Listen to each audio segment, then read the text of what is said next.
This episode is brought to you by Progressive, home of the Name Your Price tool. You say how much you want to pay for car insurance, and they'll show you coverage options that fit your budget. It's easy to start a quote. Visit Progressive.com to get started. Progressive Casualty Insurance Company and Affiliates. Price and coverage match limited by state law.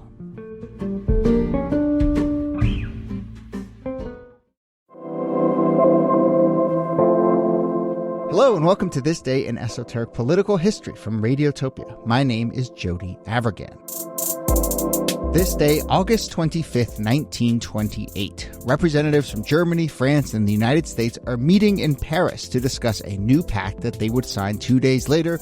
It was called the General Treaty for Renunciation of War as an Instrument of National Policy. Let me repeat the name of that treaty again. The General Treaty for the Renunciation of War as an Instrument of National Policy. This was an international peace treaty in which the countries promised to not use war to, quote, resolve disputes or conflicts of whatever nature or of whatever origin. Now, listeners, let me state that date again, 1928. So obviously the aftermath of World War I and the countries involved, France, the United States, Germany. So yes, I think we all know our history. That peace treaty did not really hold up, I think it is safe to say, with the arrival of World War II. Not that many years later.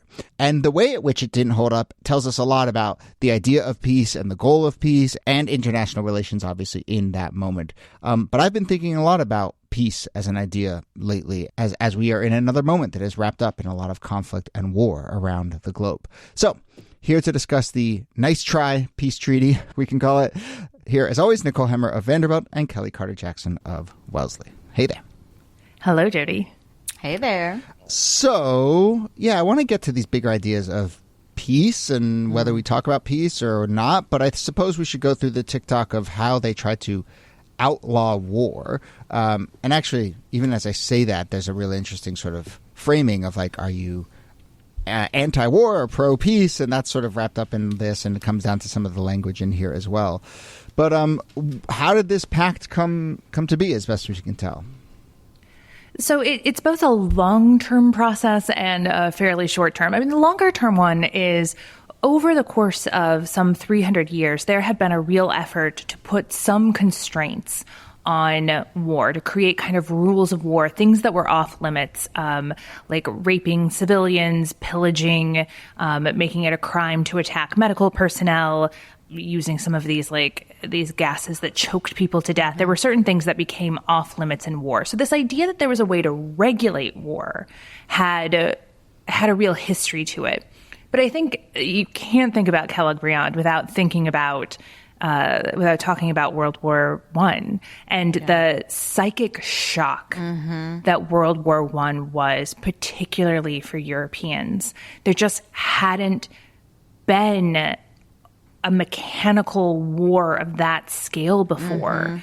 And it had been such a grinding, almost nihilistic sort of orgy of death over years that it spurs people to think about, like, maybe we need to outlaw war altogether because we can't do that again. Yeah. The grotesqueness, I think, of having gas for the first time, the fact that you could have a weapon that would kill all the people but maintain the buildings and maintain infrastructure. I mean, this was a weapon that was used just to cause as many casualties as possible. And I think that causes people to sort of have a, come to Jesus moment about how they really want to think about, is this the world that we want to live in? Is this how we want to engage? Is this ethical? Is this moral? What sort of obligation do we have as human beings to one another? And so, taking war off the table, or at least getting to a place where you have to have some sort of conflict resolution strategy put in place, I think is what people wanted. Yeah. So one little note, NIki, you mentioned Kellogg-Briand.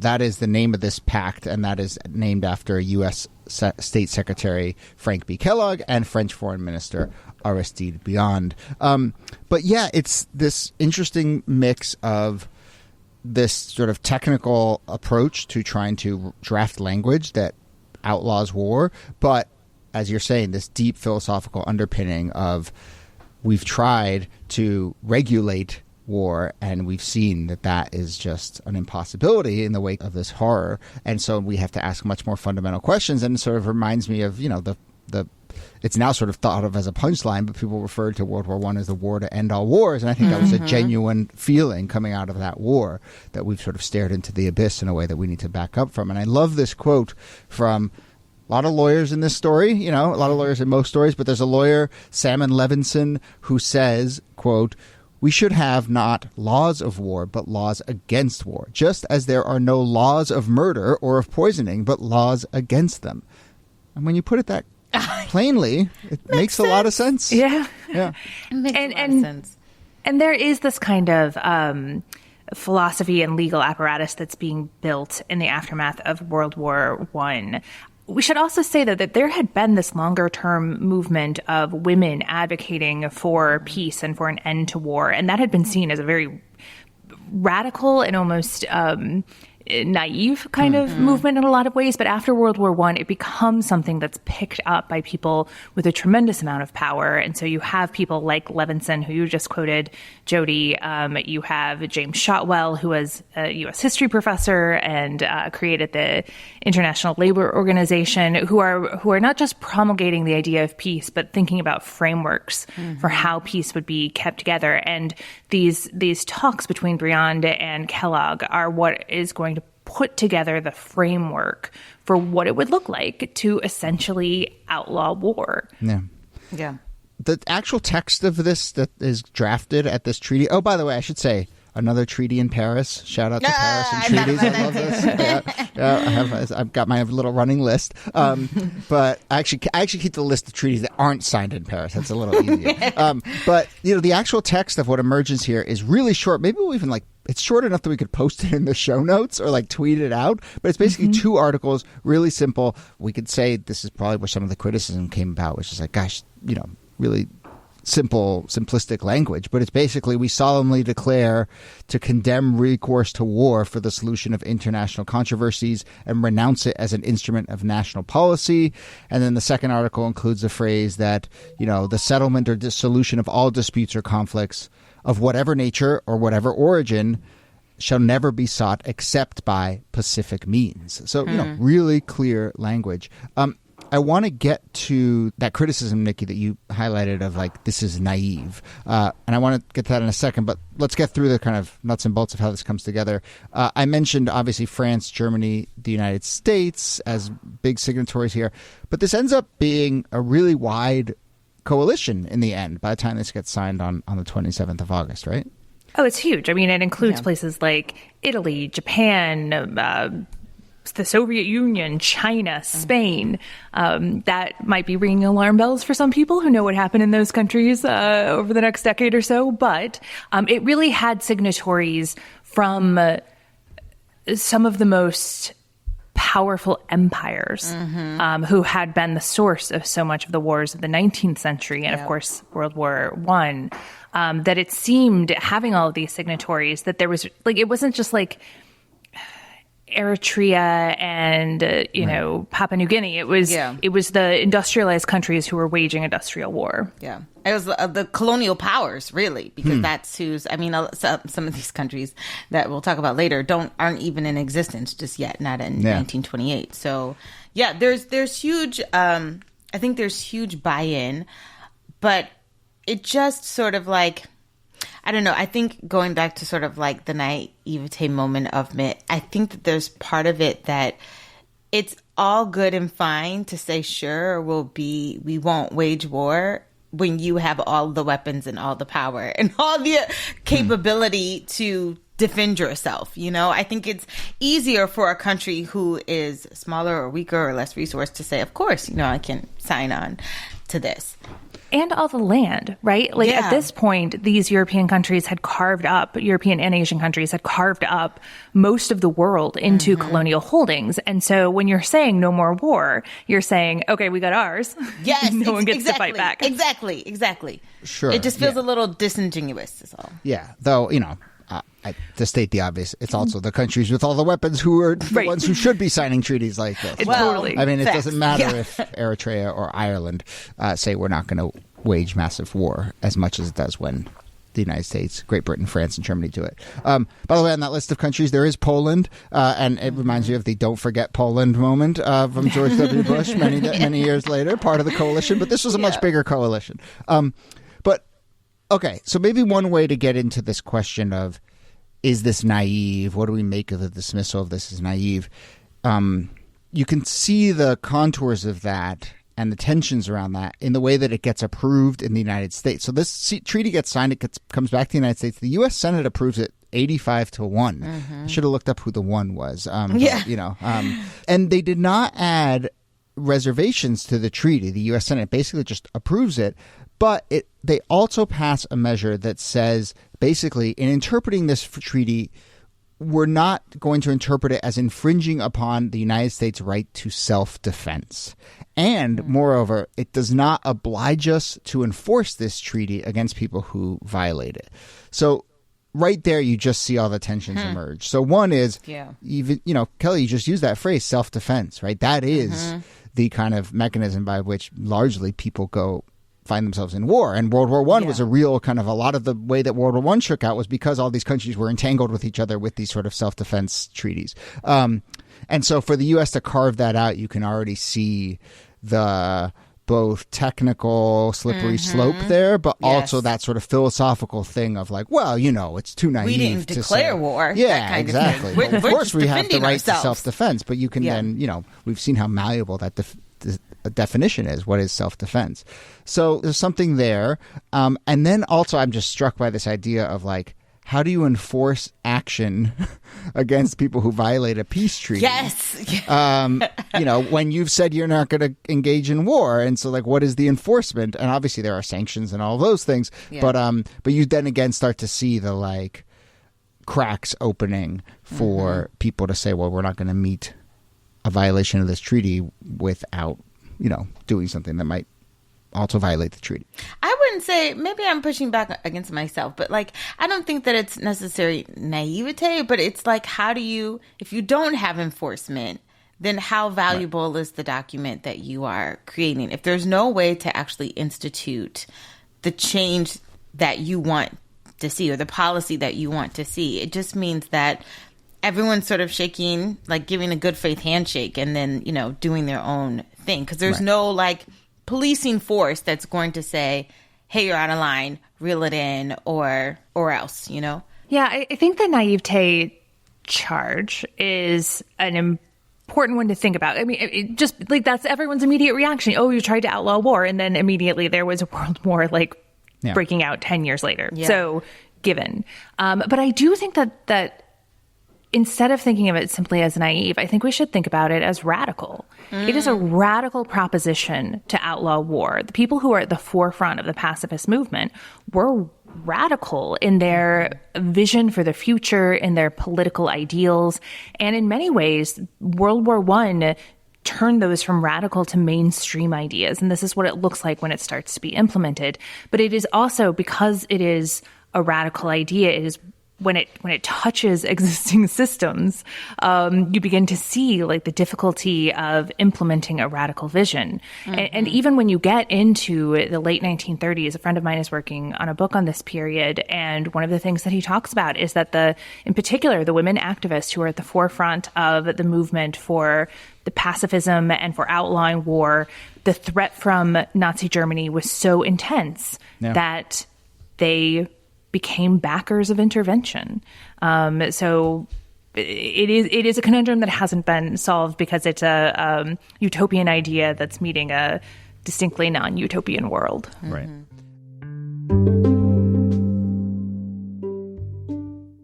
Hey there, it's Jody. I want to take a moment to tell you about a new podcast that I really think you would like. From the Scopes monkey trial to O.J. Simpson, trials have always made us reflect on the world we live in. History on Trial explores fascinating trials from American history. Join host Mira Hayward as she reveals the true story behind the headlines and discover how the legal battles of the past have shaped our present. Listen and subscribe to History on Trial wherever you listen to your favorite podcasts.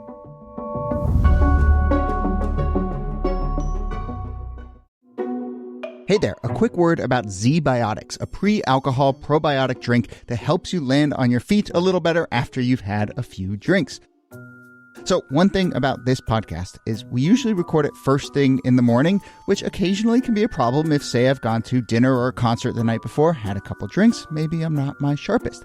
But I've been trying Z-Biotics lately, taking it before I have those drinks, and I do notice a difference. The next morning, I wake up feeling fresh, I can do my research, jump right into the conversation. It's a real win-win all around. I won't go too far into the weeds, but basically here's how Z-Biotics works. When you drink, alcohol gets converted into a toxic byproduct in the gut, and it is that byproduct that is to blame for your rough day the next day. Pre-alcohol produces an enzyme to break this byproduct down. Now, the key is you have to take this before you drink your first drink of the night, and of course, drink responsibly. And then when you wake up, you're ready to host a history podcast or whatever else you have in your plans. Vacations, weddings, birthdays, reunions. There is so much going on. Get the most out of your summer plans by stocking up on pre-alcohol now. Go to zbiotics.com/thisday to get 15% off your first order when you use this day at checkout. Pre-alcohol is backed with a 100% money-back guarantee, so if you're unsatisfied for any reason, they'll refund your money, no questions asked. Remember, head to zbiotics.com/thisday and use the code thisday at checkout for 15% off. And thank you to ZBiotics for sponsoring this episode and our good times.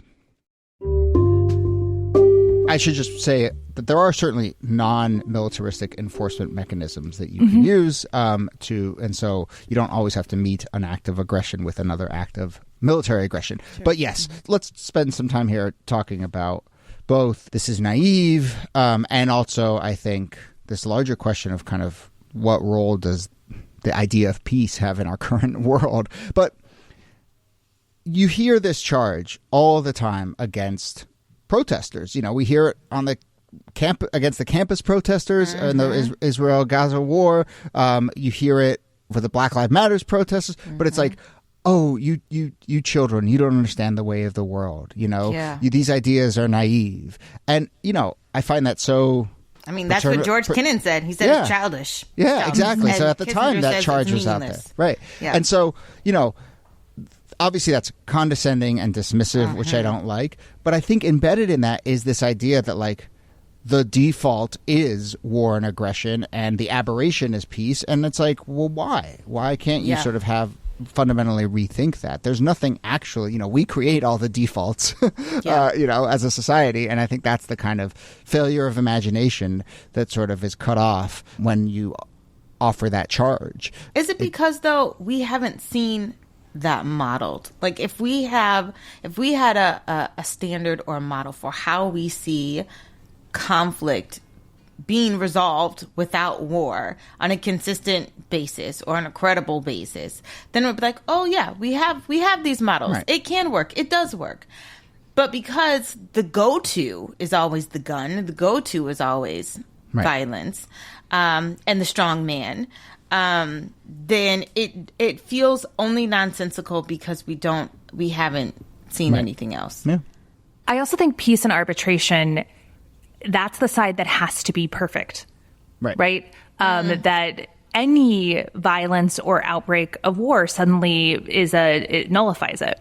Whereas, you know, you can have these long stretches of peace and that doesn't nullify the idea of war. And so there have been successful arbitrations. Think about some of the peace talks that took place in the 1990s, particularly for the Middle East. For a while, that becomes the model, and then it breaks down, and then it's like, oh, well, peace talks don't work. And then you don't get credit for the years of peace that those talks helped to secure. And so I think it's just, if you have to be perfect, nobody's going to buy it. And so what should be held up as a model is discounted. And, you know, there are arguments to be made, and we should give a shout out here to two Yale law professors, Una Hathaway and Scott Shapiro, who have written about this treaty and written about kind of its impact. And, you know, obviously its immediate impact in the run-up to World War II, you can say it was a failure, but they argue that it really did set the stage for the post-World War II era in which there genuinely were kind of fewer conflicts, and we started to value human rights and the use of economic sanctions as a tool and international organizations a little bit more. And, you know, some of the stats are kind of stunning. Between 1816 and 1928, there was on average a military conquest every 10 months. And since 1945, the number of conflicts have declined to 1 every 4 years. So, Kellie, when you talk about where's the model for peace, I mean, it may not feel like it, but I think, that sort of post-war up until probably the last 10, 15 years or so is a little bit of a model of like, we can tamp down conflict in some ways through other means. But is that peace coming at the barrel of a gun? Yeah. You know what I mean? I mean, is that peace coming at a nuclear warhead that's like, hey, there's peace because if I nuke you, you'll nuke me. So that's why there's peace. Totally. Like, I was just talking to a friend about this earlier because we're talking about like the post-45 period as being a period of like relative peace, which sounds crazy to us in our moment now because we're like, there's Israel, there's Gaza, there's Sudan, there's Ukraine, and all these conflicts going all over the world. But like, if you were to look at sort of the major powers that be, like you could say there's a time of peace between like U.S. and China because we haven't bombed each other yet, or there's a time of peace between like the U.S. and Russia because we haven't bombed, like in that sort of way, in the big scale that we see war with the capital W, we haven't had that. At least from an American perspective, per se. Yeah. I don't know. It's a lot. I think along those lines, too, Kellie, which is that, yes, there has been less conflict between major powers, less war. There has also been more of a kind of outsourcing of war, so proxy wars. Yes. And then the other thing that I think about with this that I don't have any resolution for, but, one of a very popular chant at progressive protests is no justice, no peace. Right. And that idea that peace qua peace, so just like peace in and of itself, isn't necessarily justice. And if you outlaw war and you have this peace that's bought at the price of the freedom and the equality of other people, then that's what kind of peace is that? And so there's just a lot that's packed into this conversation, which is why you have so many theorists and activists and people who think and write about this. Yeah, we have a whole major peace and justice studies. Yeah. I'm so glad you mentioned that and kind of brought it to this moment, because I've been thinking a lot about the language of peace and the idea of peace and how it kind of seems to have faded away a little bit in terms of current conversations. Maybe I'm wrong, but, this summer I went to... I was in Vienna for a couple of days, and there's a peace museum in Vienna, and it's like one room run by a couple guys. Not one room. It's one room. Sounds about right. It's basically like it's basically an apartment that someone turned into a peace museum. But it's got really lovely little displays about this incredible long lineage of peace activists and the idea of peace as its own goal, and it really got me thinking. It was kind of stark and seeing that I was like, gosh, I just don't hear that language much these days. I don't hear people say I believe in peace is the goal. I don't hear people describe themselves as pacifists as one of the sort of core beliefs in the way that I felt like, and I grew up Quaker, like obviously I had a sort of particular view, but I just felt like even as a kid when I was sort of understanding the politics of the world, I felt like pacifism was this like really core value that I just heard a lot of people talk about very explicitly. And now, and maybe it's a distinction without a difference, but like now I hear a lot of anti-war, but not a lot of pro-peace language, or I don't know. I don't have an answer or a sort of diagnosis or a real read on it, but it just does seem to me like people say that word less and sort of own that word less than maybe they did even half a generation ago. Yeah, and certainly occupy that word less. So yeah. It's I agree with you. I don't think that we have like had to really grapple with what peace can look like, and I think part of that is because peace just gets a bad rap. Like it doesn't have good PR. It's like unicorns and lollipops and hippy dippy. People don't take it seriously enough, and I think that's because people take violence so seriously that peace feels unattainable in some ways, or sort of like like a utopia that doesn't exist. But I don't know. I push back on that too. I'm like, no, it can. Right. We just, Or even if it can't, is it useful? Is it useful as a stated goal? And then you work backwards from there about, for all the incremental steps and fights and battles that have to happen sort of along the way. Yeah. I don't know. It's something to think about, that's for sure. Yeah. It's difficult to think about in an American context where everything is solved with a gun. Yeah. Mm-hmm. Right. And the language of peace isn't necessarily used in that context. And what if we brought the language of peace to gun violence in the U.S.? Right. What sort of different vision of the future does that paint? Yeah, for sure. And this is a little far afield, but it's actually, you're right. Like I have found some of the most persuasive sort of anti-gun violence conversations, ones that do take it to some of those fundamental principles of like health and liberty and safety, not just let's outlaw guns, but it's more let's value these fundamental things. And, well, guns infringe upon that. And so then, what do we do about it? And so, anyway, it's just something I'm glad we did this episode, both because of that sort of specific treaty and also this larger idea. Maybe it's got us thinking a little bit about. Oh, can we say we should note that they won the Nobel Peace Prize. They both win the Nobel Peace Prize. If you don't win the Nobel Peace Prize for this, what is even the point of it? All right, let's give it. Let's do some also on this day's other things that happened August 25th. So, funnily enough, August 25th, 1944. This is when Paris is liberated by Allied forces after 4 years of Nazi occupation. And in 2009, Senator Ted Kennedy dies at 77 after a battle with a brain tumor. 10 years ago on this day, in 2014, a funeral is held in St. Louis for Michael Brown, the black 18-year-old who was shot to death by a police officer in Ferguson, Missouri. Does Ferguson feel like 10 years ago? Less? No. More? 100? 100? Yeah. But also... I would say longer than shorter. Yeah. Lots happened in those 10 years. But also still feels like we're living like right in the sort of heat of that too. So it's this Groundhog weird. Day. Yeah. And then 2018, Senator John McCain of Arizona dies, age of 81, after battling brain cancer as well. As Ted Kennedy died of brain cancer on this day, John McCain dies of brain cancer on this day in 2018. All right, that brings us to the end of the episode. A couple little plugs. So one, we do these also on this days in the newsletter, so go and sign up for that. And in about 3 weeks, we will be in Boston for our first ever live show, September 13th. So please, if you are in Boston, if you know someone in Boston, or you want to come to Boston and see us in person, please join us September 13th at the WBUR live event space, and there are tickets available on our website, thisdaypod.com, and in the show notes there's a link there as well. Anyway, that brings us to the end of the episode. Nicole Hammer, thanks to you as always. Peace be with you, Jody. And Kellie Carter Jackson, thanks to you. My pleasure.